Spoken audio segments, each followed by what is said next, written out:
ॐ हरिः ॐ श्री गुरुभ्यो नमः।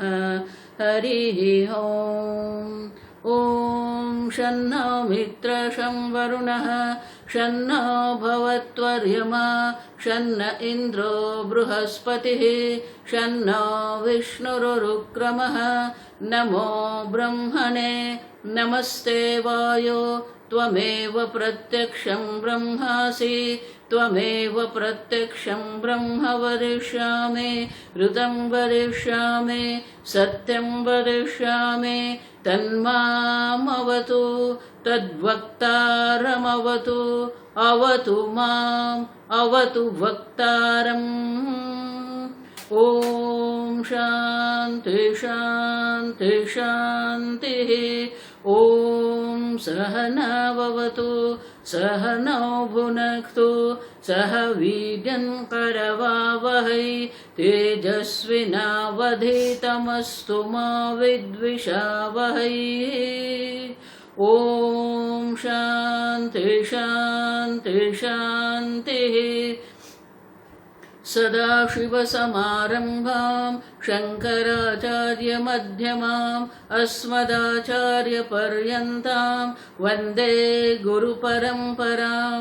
श्रुतिस्मृतिपुराणानाम् आलयं करुणालयं नमामि भगवत्पादं शङ्करं लोकशङ्करं शङ्करं शङ्कराचार्यं केशवं बादरायणं सूत्रभाष्यकृतौ वन्दे भगवन्तौ पुनः पुनः। ईश्वरो गुरुरात्मेति मूर्तिभेदविभागिने व्योमवद्व्याप्तदेहाय दक्षिणामूर्तये नमः। निधये सर्वविद्यानां विशदे भवरोगिणां गुरवे सर्वलोकानां दक्षिणामूर्तये नमः। ॐ नमः प्रणवार्थाय शुद्धज्ञानैकमूर्तये निर्मलाय प्रशान्ताय दक्षिणामूर्तये नमः। मंगलाचरण। ॐ नमः श्रीशङ्करानन्द गुरुपादाम्बुजन्मने। ॐ नमः श्रीशङ्करानन्द गुरुपादाम्बुजन्मने। सविलासमहामोहग्राहग्रासैककर्मणे सविलासमहामोहग्राहग्रासैककर्मणे।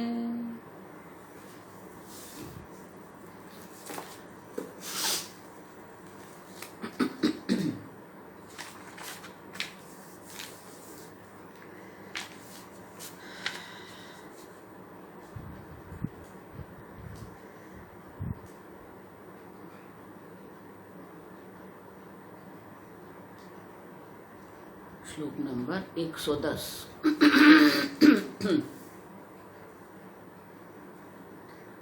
पुंसविशेषत्वमप्यस्य गुणैरेव न चान्यथा सत्यकामः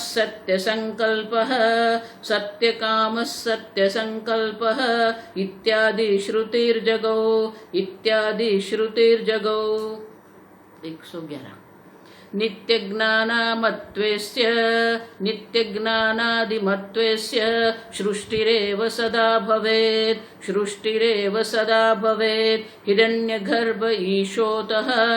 हिरण्यगर्भ ईशोतः लिङ्गदेहेन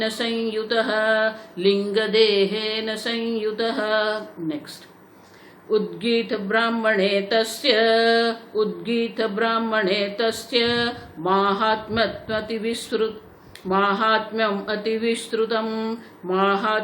अतिविस्तृतं लिङ्गसत्त्वेऽपि जीवत्वं नास्ति कर्माद्यभावतः।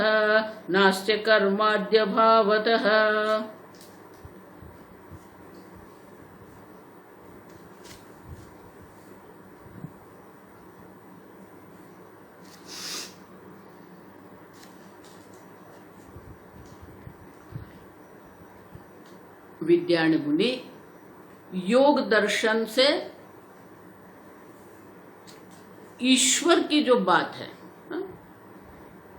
योग दर्शन में ईश्वर का जो स्वरूप दर्शाया है उनकी चर्चा कर रहे हैं और उनमें क्या दोष है वो दर्शाने का प्रयत्न कर रहे हैं। कल हमने देखा पुंस विशेषत्वम अपसे गुण न चान्यथा। अगर ये आपके जो पुरुष विशेष है जिसको आप ईश्वर कहते हैं, जिसका कभी भी क्लेशादि से संयोग नहीं होता है, अब और वो नियामक भी है और उनके सानिध्य से प्रकृति ये सर्जन कर रही है, तो आप जो कह रहे हैं उनमें नित्यादि गुण है और नित्यादि गुण भी है, सत्य काम सत्य संकल्प इत्यादि श्रुतिर जगो। तो वो कह रहा है नहीं नहीं, आपकी श्रुति ही कह रही है सत्य काम सत्य संकल्प है, और इस प्रकार से वो दर्शाते हैं कि ये हम नहीं कह रहे हैं, आपकी श्रुति कह रही है कि ईश्वर तो सत्य काम है सत्य संकल्प है, तो ये ईश्वर के गुण ही हो गए। नित्य ज्ञान आदि तो गुण है ही, लेकिन सत्य काम सत्य संकल्प ये सब भी ईश्वर के गुण श्रुति माता दर्शाती है। तो उनका उत्तर कल हमने देखा कि तार्किक लोग ने ही उनका उत्तर दे दिया। अगर नित्य ज्ञान आदि उनमें है तो सदा सृष्टि ही रहेगी, प्रलय कभी होगा नहीं, नित्य प्रवृत्ति रहेगी। नित्य प्रवृत्ति, प्रवृत्ति मानी सर्जन, आप समझो। तो नित्य प्रवृत्ति रहेगी तो नित्य प्रवृत्ति के कारण सतत सर्जन रहेगा, संहार होगा नहीं। लेकिन हम देखते हैं दूसरा हिरण्य गर्भ ईशत लिंग देह न संयुत, और शास्त्र में ही दर्शाया है कि सूक्ष्म जो समष्टि सूक्ष्म शरीर है, समष्टि सूक्ष्म शरीर से ईश्वर जब संयुक्त होता है तब वो ईश्वर का नाम हिरण्य गर्भ बन जाता है। तो उपासक जो हिरण्य गर्भ के जो उपासक हैं, तो ईश्वर के हिरण्य गर्भ के रूप में वो उपासना करते हैं, और इसलिए कहते हैं हम नहीं कहते कि ईश्वर में ये सब गुण है, आपके शास्त्र ही कह रहे हैं। वो इतना ही नहीं, आप कह रहे हैं कि ऐसा संयोग कैसे हो जाएगा, तो संयोग तो आपका शास्त्र कह रहा है कि हिरण्य गर्भ से संयुक्त होके ही ईश्वर जो है, ईश्वर का जो समष्टि सूक्ष्म शरीर है वो हिरण्य गर्भ है, मानी ईश्वर का समष्टि सूक्ष्म शरीर के साथ संयोग हुआ है। तो ये संयोग हम नहीं दर्शा रहे हैं, श्रुति माता दर्शा रही है, और इसलिए कहते हैं हम जो कह रहे हैं उसमें कोई दोष नहीं है, आप हमें दोष दर्शाते हैं, लेकिन आपकी श्रुति ही हमें कहती है कि ये सब जो ईश्वर का जो है, ईश्वर के स्वरूप में ये इस प्रकार से सत्य काम है सत्य संकल्प है हिरण्य गर्भ है, और उपासक लोग जो है वो ईश्वर का हिरण्य गर्भ के रूप में उपासना करते भी है। तो बोले कि ये हिरण्य गर्भ की उपासना आपने कहाँ देखी है, तो वो श्रुति का अवतरण करते हैं। उद्गीत ब्राह्मणे तस्य माहात्म्यम अति विस्तृतम। छांदोग्य उपनिषद में उद्गीत ब्राह्मण है, तो वहां हिरण्य गर्भ की अति विस्तृत रूप से हिरण्य गर्भ की महिमा का वर्णन है। इतना ही नहीं, हिरण्य गर्भ का वर्णन करके वो उपासक किस प्रकार से हिरण्य गर्भ की उपासना करता है, और उपासना के कारण वो जो उपासक है उनको किस किस प्रकार के कर्म फल की प्राप्ति होती है, वो भी विस्तार से दर्शाया है वहां पर।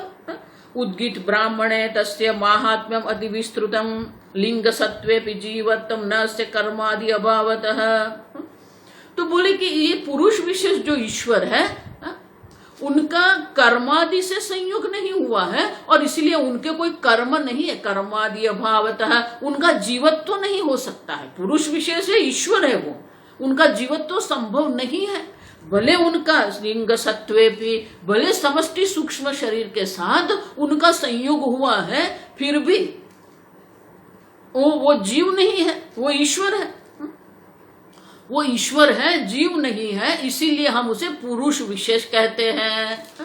देखो ये सब योग दर्शन वाले बोल रहे हैं, और इसलिए कहते हैं कि सूक्ष्म शरीर से संयोग होना ये तो ईश्वर के स्वरूप का वर्णन ही है, लेकिन ईश्वर में अविद्यादि क्लेश नहीं है, और इसलिए जीवत्व ईश्वर में संभव नहीं है। गुण के साथ उनका संयोग हुआ है, कर्मों के साथ उनका संयोग होता नहीं है। अब देखो ये ठीक से समझो, लिंग सत्व जो हो गया माने कि सूक्ष्म शरीर से एक साथ उनका संयोग होता है, इसलिए गुण होते हैं ईश्वर में, लेकिन कर्म नहीं है, क्योंकि अविद्या नहीं है। अविद्या होती है तो अविद्या काम कर्म होते हैं, और इसलिए कहते हैं कि शास्त्र जीवत्व न अस्य, ये ईश्वर का जीवत्व संभव नहीं है, क्योंकि ईश्वर में अविद्यादि क्लेश नहीं है। अविद्यादि क्लेश न होने से कर्म नहीं है, कर्म नहीं है तो कर्म फल नहीं है, कर्म फल नहीं है तो जन्म मरण के चक्र भी ईश्वर के लिए संभव नहीं है। और इसलिए ईश्वर में गुण है, गुण के साथ संयोग भी है, सूक्ष्म शरीर के साथ भी उनका संयोग होता है, लेकिन जीवत्व ईश्वर में संभव नहीं है। आगे का स्थूल देहम विना लिंग देहो न क्वापि दृश्यते, स्थूल देहम विना लिंग देहो न क्वापि दृश्यते, वैराजो देह ईशो अतः, वैराजो देह ईशोतः, सर्वतो मस्तकादिमान, सर्वतो मस्तकादिमान। अब आगे कहते हैं कि देखो आपका श्रुति में ही क्या कहते हैं, स्थूल देहम विना लिंग देह न क्वापि दृश्यते। देखो ये बहुत सुंदर है, समझना है कि जो सूक्ष्म देह जो हम कहते हैं, वो जो सूक्ष्म देह है वो स्वतंत्र नहीं रह सकता है। स्थूल देह की अपेक्षा है, स्थूल देह में सूक्ष्म देह रहता है, और इसलिए कहते हैं कि स्थूल देह के बिना कभी भी सूक्ष्म शरीर नहीं रहता है। और इसीलिए ये समष्टि सूक्ष्म शरीर जो आप हिरण्यगर्भ कहते हैं, उनके लिए भी समष्टि स्थूल शरीर है, जिसको हम वैराजः, वैराजः देहः ईशः, और इसीलिए अतः इसीलिए ईश्वर का भी ईशः, ईश्वर का स्थूल देह भी है, जिसको हम विराट कहते हैं, विराटा वैराज कहते हैं। अब तो बोले कि ये स्थूल शरीर के बिना सूक्ष्म शरीर नहीं रहता है, और इसीलिए ईश्वर का जो है विराट स्वरूप भी है। और वो विराट स्वरूप का भी क्या है, सर्वतः मस्तकादिमान अतः, और वो विराट स्वरूप है। गीता में भी 11 अध्याय में भगवान कहते हैं सर्वतो शिशिरोमुखः, सर्वतो पाणिपादम च। अब देखो सर्वत्र मस्तकादि माने कि जो जो मस्तक है वो सब ईश्वर के, विराट के ही मस्तक है। जितनी भी आंखें हैं सब आंखें भी ईश्वर की ही आंखें हैं। जितने भी हस्त है, जितने भी पाद है, पैर है, वो भी ईश्वर के ही है, विराट के ही अंग रूप है वो। और इसलिए कहते हैं सर्वतः मस्तकादिमान, सर्वत्र मस्तकादि है, मस्तक है, शीर्ष है। अब देखो तो ये सब ईश्वर के विराट स्वरूप में है, और इसीलिए विराट स्वरूप का भी वर्णन आपकी श्रुति में आता है, और विराट का भी उपासना, विराट की भी सब उपासना करते हैं। विराट की उपासना है, हिरण्यगर्भ की उपासना है, और इसलिए ईश्वर का गुण के साथ संयोग होता है। वो पुरुष विशेष है, लेकिन कर्मादि से उनका कोई संयोग नहीं है। तो बोले कि विराट की बात आप क्यों कर रहे हो, तो बोले कि आपकी श्रुति ही कहती है। अब देखो श्रुति का प्रमाण देते हैं, सहस्र शीर्षेत्येवं, सहर्ष शीर्षेत्येवं, विश्वतश्चक्षुरित्यपि, विश्वतश्चक्षुरित्यपि, श्रुतिमित्याहुरनिशं, श्रुतमित्याहुरनिशं, श्रुतमित्याहुरनिशं, विश्वरूपस्य चिन्तकाः, विश्वरूपस्य चिन्तकाः, विश्वरूपस्य चिन्तकाः। 11वें अध्याय गीता में भी विश्वरूप संदर्शन। तो बोले कि ये विश्वरूप के जो उपासना, चिंतका मानी उपासका, विश्वरूप का चिंतन करने वाले जो है वो विराट स्वरूप का वर्णन भी करते हैं। और वो वर्णन कैसे है, सहस्त्र शीर्षा पुरुषः, सहस्राक्ष सहस्रपाद।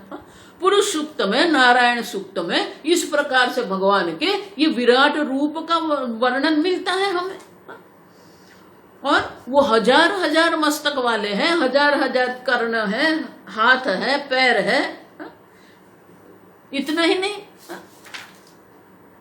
विश्वतश्च चक्षुरित्यपि, और उनकी आंख, देखो हमारी आंख आगे है, हमारे शरीर में आगे की और ये हमारी आंख होती है, लेकिन ईश्वर की आंख तो कैसी है? विश्वतश्च चक्षुः, विश्व मानी चारों ओर, चारों ओर उनकी आंखें हैं, चारों ओर वो देख रहे हैं।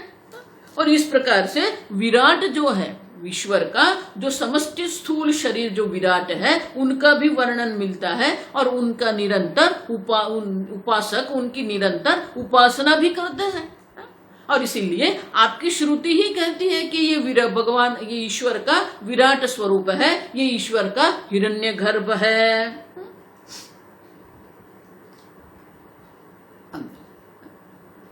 तो कहते हैं आगे, सर्वतः पाणिपादत्वे, सर्वतः पाणिपादत्वे कृम्यादेरपि चेशता, कृम्यादेरपि चेशता, ततश्चतुर्मुखो देवः, ततश्चतुर्मुखो देवः, एव ईशो नेतरः पुमान्, एव एवेशो नेतरः पुमान्।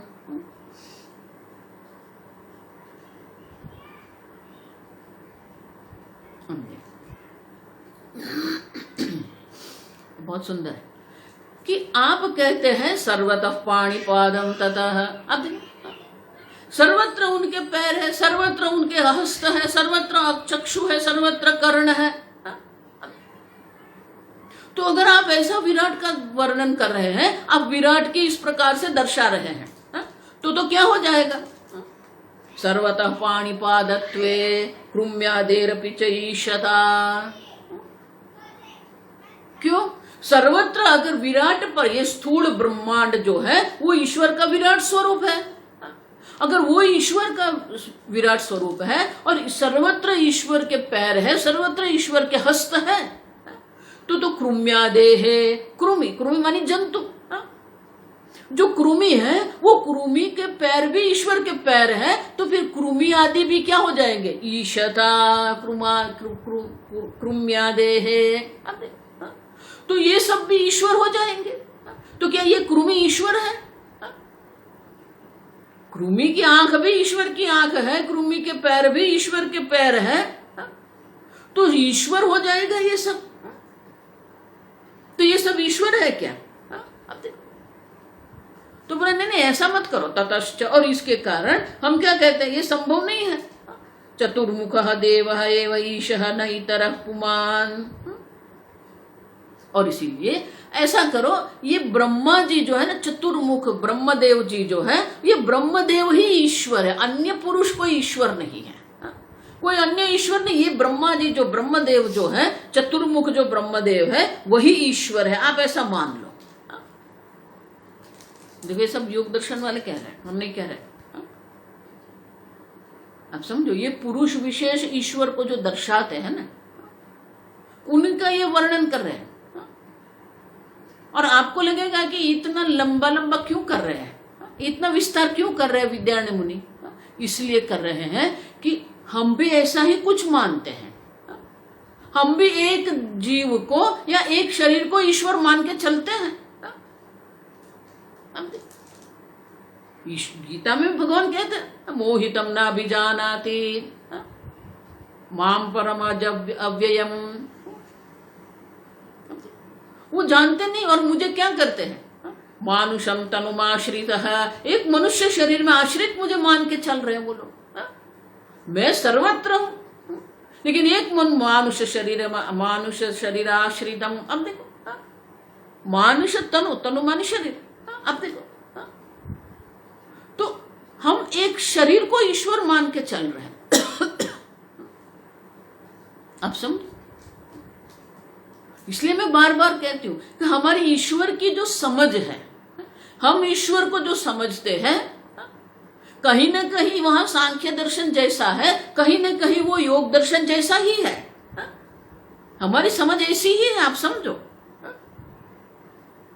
और इसीलिए विद्यारण्य मुनि विस्तार करके, अगर हमारे मन में भी ऐसी कोई शंका है, हमारे मन में भी ऐसे कोई संशय है, या हमारे मन में भी ऐसा कोई अयोग्य निश्चय ईश्वर के बारे में है, तो विद्यारण्य मुनि ये चर्चा करके हमारे मन में से भी इसी प्रकार के संशय या इसी अयोग्य निश्चय की निवृत्ति कर रहे हैं।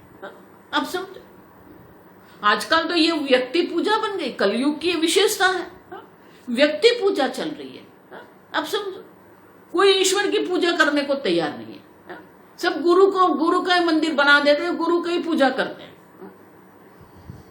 ईश्वर की कोई पूजा नहीं कर रहा है। अब समझो, तो एक व्यक्ति को ही हम पुरुष मान लेते हैं, एक व्यक्ति को ही हम ईश्वर मान लेते हैं। उतना ही नहीं, ईश्वर के जो स्वरूप है, राम है, कृष्ण है, शिव है, देवी है, उनमें भी हम एक को ही पकड़ के बैठ जाते हैं और बाकी को सबको बोलते हैं ये सब ईश्वर नहीं है, ये जो हमारा भगवान है वही ईश्वर है। अब देखो, वही श्रेष्ठ है। अब देखो क्या कर रहे हैं लोग, ईश्वर के एक स्वरूप को ही ईश्वर का पूर्ण स्वरूप मान के बैठ गए वो लोग। अब सब तो कहीं ना कहीं हमारी भी ईश्वर के बारे में जो समझ है, हमारे जो ईश्वर के बारे में निश्चय है, वहां भी कहीं ना कहीं अयोग्य निश्चय है।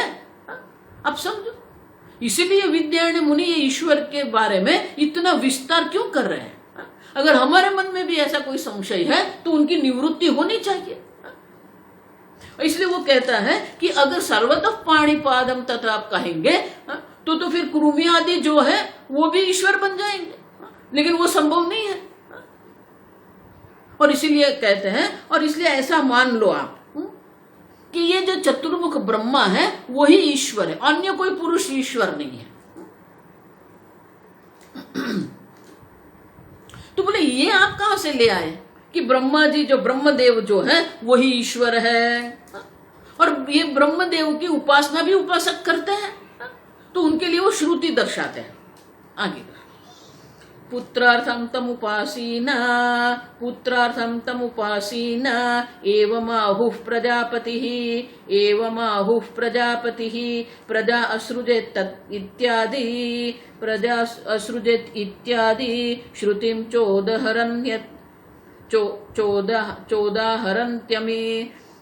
चोदाहरन्त्यमी। देखो अमी मानी हम लोग ये श्रुति जो है, ये श्रुति का अवतरण हम करते हैं। उदाहरण की मानी ये श्रुति का अवतरण हम कर रहे हैं। प्रजापति ही प्रजा असृजत,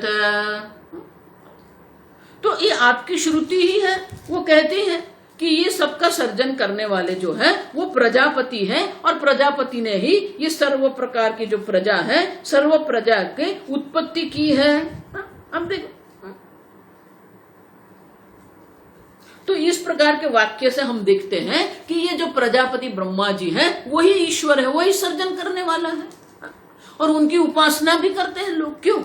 प्रजा की प्राप्ति के लिए, पुत्र की प्राप्ति के लिए प्रजापति की उपासना दर्शाई है शास्त्र में। पुत्रार्थम तम उपासिना एवं आहुः प्रजापति ही। प्रजा माने पुत्र, पुत्र की प्राप्ति के लिए ये प्रजापति की उपासना शास्त्र में दर्शाई है। तो तैत्तिरीय श्रुति जो है, तैत्तिरीय श्रुति में कहा है प्रजा असृजत प्रजापति ही, और इसीलिए आप ये ब्रह्मा जी जो है, ब्रह्मदेव जो है वही ईश्वर है, आप ऐसा मान लो, क्योंकि वही सर्जन करते हैं। जो सर्जन करने वाला है वो ईश्वर है, और उनकी उपासना भी उपासक लोग जो है ये उनकी उपासना करते हैं। प्रजापति ही ईश्वर है, इस प्रकार से उनकी उपासना करते हैं, और उनको प्रजा की, पुत्र की प्राप्ति भी होती है। कर्मफल, उपासना का कर्मफल उन्हें प्राप्त भी होता है, और इसीलिए ये ब्रह्मा ही ईश्वर है ऐसा मान। नहीं, ब्रह्मा ईश्वर नहीं है। क्यों? आगे का श्लोक। विष्णोर्नाभिः समुद्भूतः वेधा कमलजस्ततः विष्णुरेवेश इत्याहुः लोके भागवता जनाः।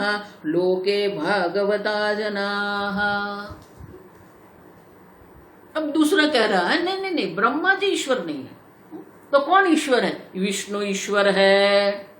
क्यों? क्योंकि ये ब्रह्मा जी की उत्पत्ति कहां से हुई? विष्णु हो नाभे है। अनंत शयन जो विष्णु भगवान है, अनंत शयन विष्णु भगवान की नाभि कमल से उत्संभूत है।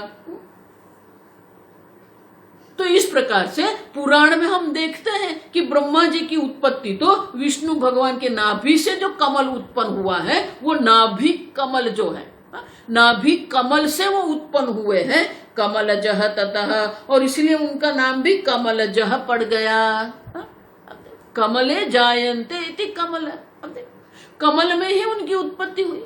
नाभि कमल से ब्रह्मा जी की उत्पत्ति हुई है, और इसलिए ब्रह्मा ईश्वर नहीं है, ब्रह्मदेव ईश्वर नहीं हो सकते हैं। विष्णु भगवान जो है वो ईश्वर। विष्णु एव ईशः इत्याहु लोके भागवताः जनाः। विष्णु भगवान के जो भक्त लोग हैं उनको भागवत कहते हैं। देखो ये श्रीमद् भागवत पुराण जब हम कहते हैं ना, तो भागवत पुराण जो है वो भगवान की नहीं है। भगवतः अयमिति भागवतः, जो भगवान को समर्पित है उसको भागवत कहते हैं, मानी भक्त लोग हैं। श्रीमद् भागवत पुराण जो है वो भक्त की पुराण है, भक्त की चर्चा वहां पर है। तो बोले भागवताः जनाः, विष्णु भगवान के जो भक्त लोग हैं वो भक्त लोग कहते हैं, पुराण में कहते हैं, विष्णु पुराण में, भागवत पुराण में ये सब चर्चा है।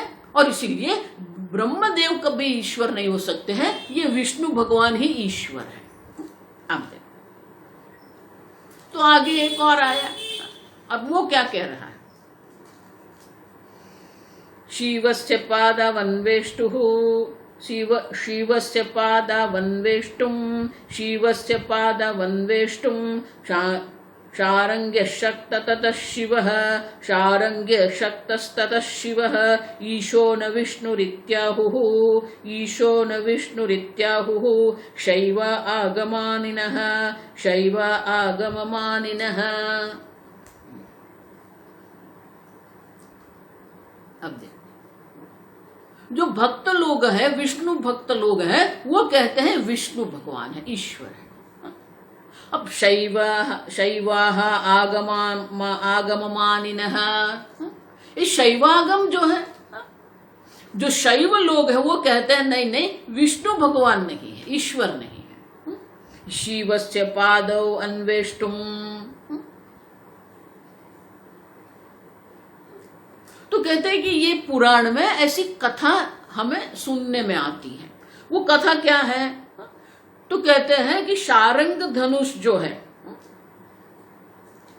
शारंग धन्व, विष्णु भगवान का जो धनुष है शारंग धन्व कहते हैं। शिव जी जो है वो पिनाक पानी है, उन शिव जी के हाथ में पिनाक धनुष है, और विष्णु भगवान के हाथ में जो धनुष है वो शारंग धनुष कहते हैं। तो बोले कि शारंग धनु धारण करने वाले जो है, शारंग शक्तः ततः शिवः, तो कि शारंग धनुष धारण करने वाले जो विष्णु भगवान है वो शिव के चरण ढूंढ रहे थे, लेकिन उनको शिव के चरण मिले ही नहीं, और इसीलिए शिव के चरण को भी जो ढूंढने वाले हैं वो विष्णु भगवान है। उनके पास इतनी भी शक्ति नहीं थी, वो शिव के चरण भी वो नहीं ढूंढ सकते, और इसीलिए भले वो शारंग धन्व है, लेकिन उनसे भी महान, उनसे भी ज्यादा शक्ति वाले जो है वो ये शिव जी है। और इसीलिए ईशः न विष्णु इत्याहुः ततः शिव, और इसीलिए शिव ईश्वर है, विष्णु ईश्वर नहीं है। ऐसा ये जो शैव आगम वाले जो है वो लोग कहते हैं कि नहीं नहीं, शिव के जो उपासक है, शिव जी के जो भक्त है वो कहते हैं कि विष्णु भगवान नहीं है, शिव भगवान है। अब देखो एक एक करके बताते हैं, अब समझो ये पुराण की बात है, आजकल भी यही चल रहा है, उससे भी गलत, उससे भी अयोग्य है। शिव को ईश्वर आप मान रहे हैं, विष्णु को आप ईश्वर मान रहे हैं, तो वो तो शास्त्रोक्त है, शास्त्र में है, विष्णु पुराण है, शिव पुराण है। अब देखो गणेश पुराण में गणपति को भगवान दर्शाया है, लेकिन वो है तो पुराण ना, आप समझो। लेकिन आजकल जो चल रहा है उनका शास्त्रों से कोई संबंध ही नहीं है। श्रुति स्मृति पुराणानाम आलयम करुणालयम, देखो हम पाठ करते हैं, प्रारंभ में हम शांति पाठ करते हैं, उसमें क्या कहते हैं? शंकर भगवान जो आदि शंकराचार्य जो है वो कौन है? श्रुति स्मृति पुराणानाम आलयम करुणालयम, 3 प्रकार के ग्रंथ हमारे हैं। एक श्रुति है जो मुख्य ग्रंथ है।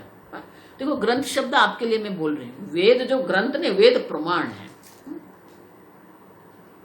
तो श्रुति माता है, फिर श्रुति के आधारित जो है वो स्मृति कहते हैं।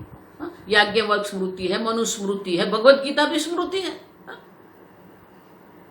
और उनको भी जो समझते नहीं है उनके लिए अष्टादश पुराण है। तो हर एक पुराण, जो विष्णु पुराण है वो विष्णु को भगवान दर्शाते हैं, शिव पुराण है वो शिव को श्रेष्ठ दर्शाते हैं, गणेश पुराण है वो गणेश को श्रेष्ठ दर्शाते हैं। तो ये लोग भी एक संकुचित मानस लेके बैठे हैं।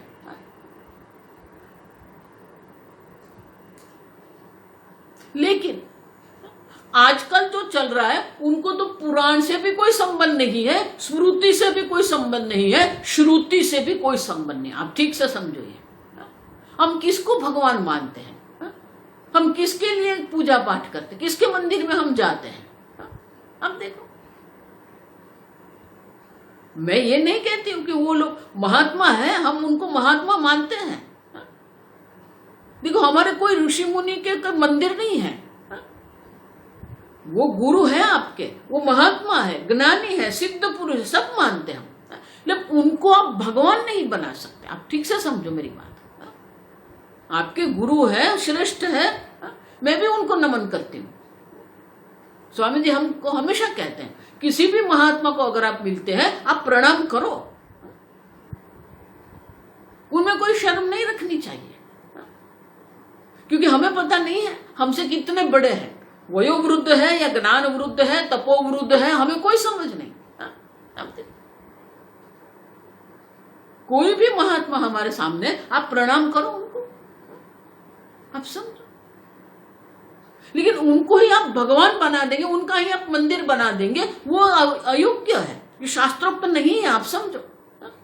और इसलिए विद्यायण मुनि भी इस प्रकार से चर्चा करते हैं कि अगर आप ब्रह्मदेव को ही ईश्वर मानेंगे, आप विष्णु को ही ईश्वर मानेंगे, आप शिव को ही ईश्वर मानेंगे, तो आपकी जो दृष्टि है या आपकी जो समझ है वो संकुचित है।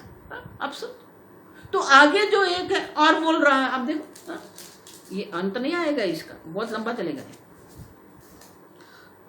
पुरत्रयं सदायुतं पुरत्रयं सदायुतं विघ्नेशं सोप्य पूजयत् विघ्नेशं सोप्य पूजयत् विनायकं प्राहुरीशं विनायकं प्राहुरीशं गाणपत्यमते रताः गाणपत्यमते रताः।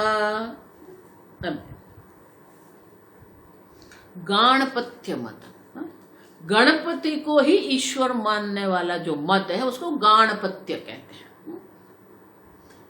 वो लोग गाणपत्य मते रताः, गणपति मत में ही रमण करने वाले जो लोग हैं वो कहते हैं विनायकम प्राहुः ईशम, विनायक ही ईश्वर है।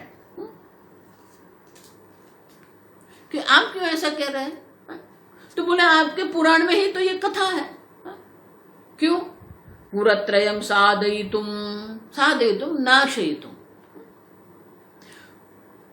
देखो शिव जी को हम क्या कहते हैं? त्रिपुरारी। 3 पूर थे, नगर थे, 3 राक्षस थे, उनके 3 नगर थे। अब वो जो 3 नगरी जो थी उनको नाश एक ही समय पर हो सकता है जब ये तीनों एक ही रेखा में है और एक ही तीर से उनको मारना है। देखिए ये पूरी कथा मैं नहीं कहूंगी। तो वो काम किसने किया था? शंकर भगवान ने किया था वो काम, इसीलिए त्रिपुरारी कहते हैं उनको। लेकिन वो 3 नगर का नाश करने के लिए कहते हैं विघ्नेशम सह अपि अपूजयत सह शिव। वो शिव जी ने वो कार्य करने के लिए विघ्नेश गणेश की पूजा की थी। अपूजयत,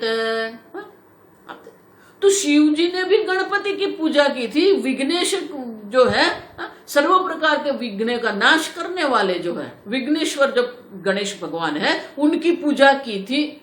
और इसीलिए शिव जी से भी श्रेष्ठ तो गणेश जी है, क्योंकि शिव जी ने भी ये गणेश जी की पूजा की थी। और इसीलिए गणपति को मानने वाले जो है वो कहते हैं नहीं नहीं, आपके ब्रह्मदेव भी नहीं है, विष्णु भी नहीं है, शिव भी नहीं है, गणपति ही ईश्वर है। तो सब अपने अपने मत में बैठे हुए हैं। और इसलिए आगे के श्लोक में विद्यारण्य मुनि कहते हैं एवं अन्ये स्वपक्षाभिमाने नान्यथा एवं अन्ये स्वपक्षाभिमाने नान्यथा मंत्रार्थवाद कल्पादीन आश्रित्य प्रतिपेदिरे।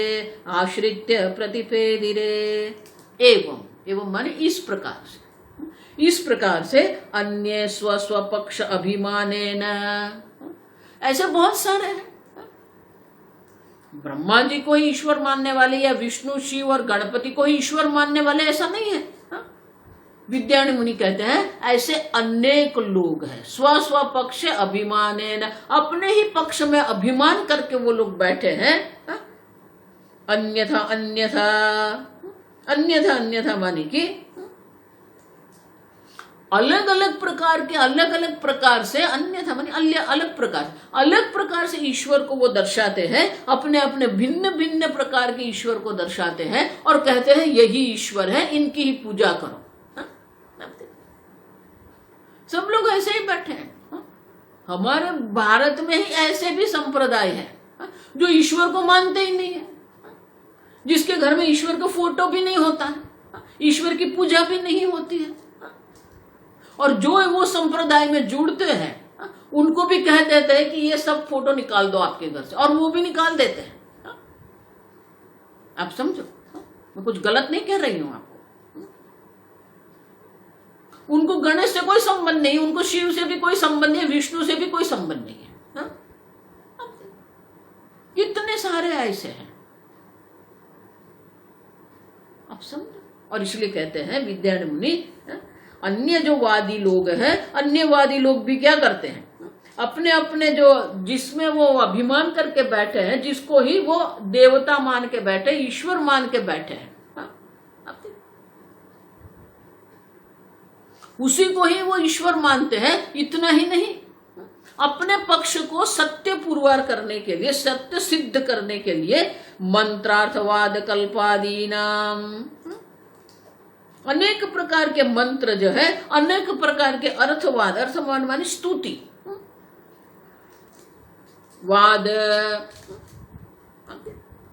आश्रित्य, वादी नाम आश्रित्य, अनेक प्रकार के तर्क, अनेक प्रकार की स्तुति, अनेक प्रकार के मंत्र को आश्रित करके अपने अपने पक्ष को सिद्ध करने का वो प्रयत्न करते। प्रतिपेदिरे माने कि उसी प्रकार से वो ईश्वर की कल्पना करते हैं, उसी प्रकार के वही उन्हीं को ही परमात्मा मानते हैं, उसी को भगवान मानते हैं, और अपने पक्ष को सिद्ध करने के लिए अनेक प्रकार के मंत्र या स्तुति का वो आश्रय लेते हैं।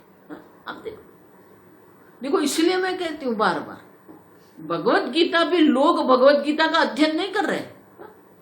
अपने मन में एक विचार है, अपने विचार को सत्य सिद्ध करने के लिए वो गीता का उपयोग करते हैं। गीता स्वयं क्या कहती है उनको तो कोई संबंध नहीं उससे। आप समझो, पहले गीता क्या कहती है वो देखो तो सही आप।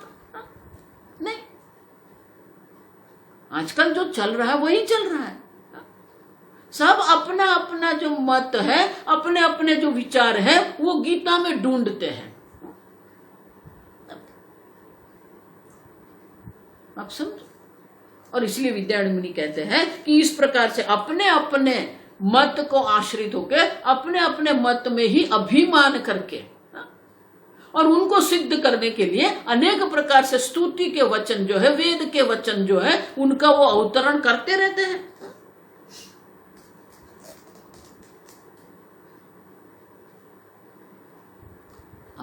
और इसीलिए विद्यारण्य मुनि अब कहते हैं, देखो हमने आरंभ किया था अंतर्यामी ईश्वर से। अंतर्यामी सबका नियामक ईश्वर है, हमने वहां से प्रारंभ किया था, अंतर्यामी ईश्वर। तो कहते हैं कि ये अंतर्यामी से आरंभ करके ये अनेक अलग प्रकार के जो ईश्वर के लिए अनेक प्रकार के जो अर्थ है, 103 श्लोक में अगर देखेंगे, अंतर्यामी उपादितः, ये ईश्वर अंतर्यामी है। तो सब लोग अपने अपने पक्ष को सिद्ध करते हैं। तो इसलिए आगे के श्लोक में कहते हैं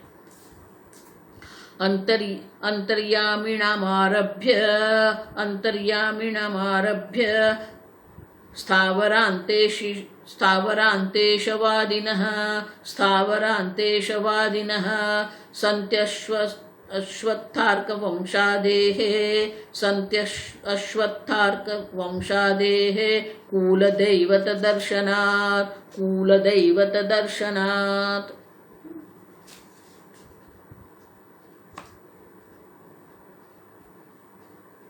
विद्यारण्य मुनि कहते हैं इस प्रकार से बहुत सारे लोग हैं, अंतर्यामी से आरंभ करके 103 अंतर्यामी ईश्वर है, ऐसा आरंभ करके स्थावरांते ईशवादिनः,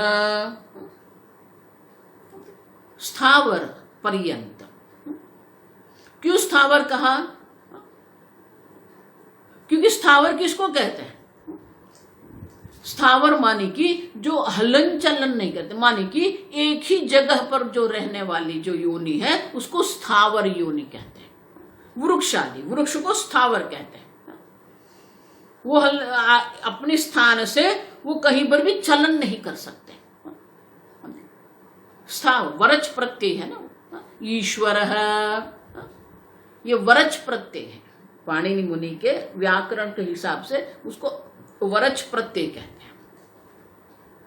वरच माने कि जो गुण जो दर्शाया है वो गुण नित्य उनमें होते हैं, कभी भी ऐसा नहीं होता है कि ये गुण का कभी भी उनमें अभाव नहीं होता। ईश्वर ईश माने शासन करना, संपूर्ण सृष्टि का जो शासन करने वाला है वो ईश्वर है। अब सर्व का शासन करने वाला है वो ईश्वर है। कभी भी ऐसा नहीं होता है कि उनका कोई शासन करता है। इसलिए भगवान का एक नाम अनीश्वर है। अनीश्वर मानी क्या है? अनीश हम नाम भी रखते हैं बच्चों का। जिनका कोई ईश्वर माने कि जिनका कोई शासक नहीं है वो ईश्वर है।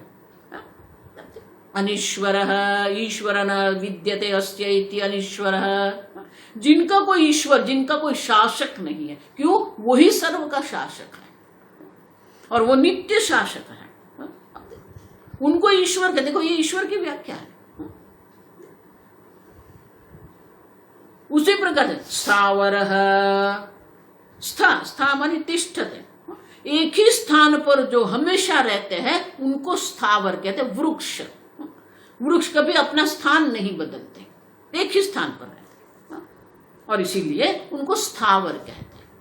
तो कहते हैं कि अंतर्यामी को ईश्वर मानने वाले भी है और स्थावरांत, स्थावर को भी ईश्वर मानने वाले हैं। क्यों? क्योंकि जो अनेक प्रकार के जो वृक्ष है, पीपल है, औदुंबर है, ये वृक्ष को भी ईश्वर मानते वो लोग। उनकी भी अश्वत्थ माने कि पीपल का वृक्ष, उनका भी पूजा करते वो लोग।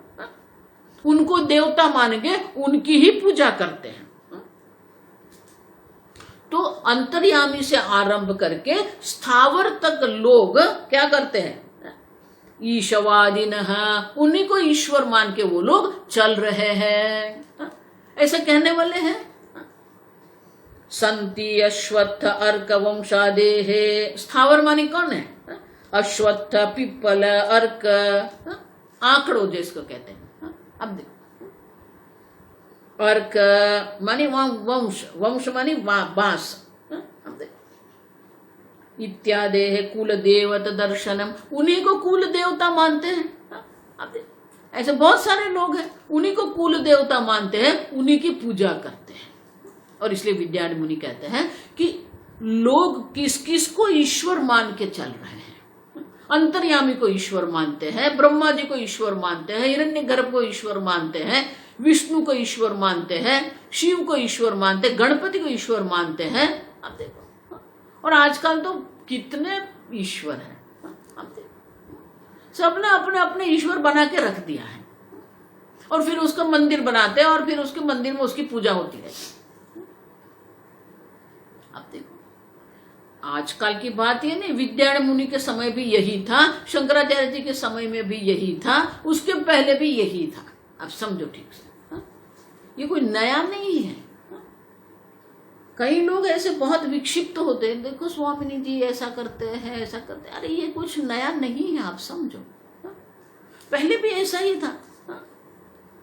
और इसीलिए विद्यारण्य मुनि कहते हैं इस प्रकार से अनेक प्रकार के ईश्वरवाद, ईश्वर के बारे में अपने अपने वाद लेके बैठे, अपने अपने मत लेके बैठे हैं लोग।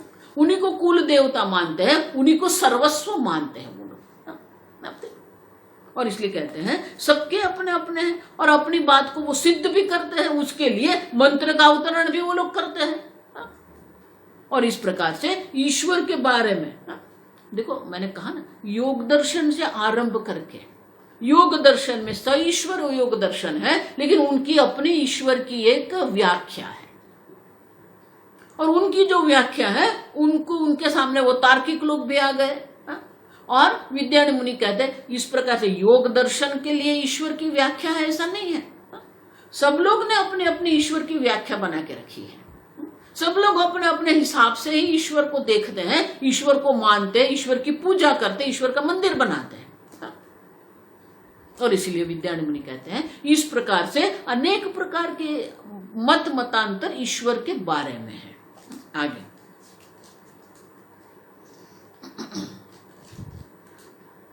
122 तत्वनिश्चय कामेन न्यायागम विचारिणाम एकैव प्रतिपत्तिः स्यात्, एकैव प्रतिपत्तिः स्यात्, साप्यत्र स्फुटमुच्यते। विद्यारण्य मुनि कहते हैं ऐसे जब अनेक प्रकार के ईश्वर के बारे में मतांतर है, ईश्वर के बारे में ही नहीं, आप समझना, मोक्ष के बारे में भी मतांतर है। लोग किस किस को मोक्ष कहते हैं, आप समझ। कोई कहता है वैकुंठ में जाना मोक्ष है, कोई कहता है शिव धाम में जाना मोक्ष है, कोई कहता है गोलोक में जाना मोक्ष है। क्या कहते हैं लोग। और इसलिए कहते हैं कि अगर आपको, देखो पूज्य स्वामी जी हमेशा कहते थे ज्ञान हम जिसको कहते हैं ना, ज्ञान में कभी मतांतर नहीं होता है। ठीक से समझो अभी आप।